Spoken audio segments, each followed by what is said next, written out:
آپ صلی اللہ علیہ وسلم نے اپنے ایک صحابی کو اس طرح سے نصیحت کی تھی کہ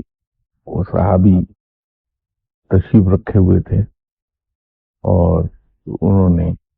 صحابی نے یہ فرمایا کہ شیطان دفع ہو جا. تو آپ صلی اللہ علیہ وسلم نے فرمایا کہ شیطان کو یوں نہ کہو، کیونکہ اس سے وہ مردود ہوتا ہے، اور چونکہ اسے اللہ نے مردود کر دیا تو اسے اپنی قوت کا احساس ہونے لگتا ہے.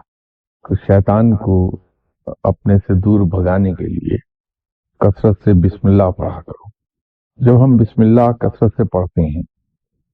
تو اس کے پڑھنے سے ہمارے دل اور ذہن پر گرد و غبار جمع ہے دنیاوی مصروفیات کا، یاد الہی سے غافل رہنے سے جو زنگ آیا وہ سب اتر جاتا، اور قلب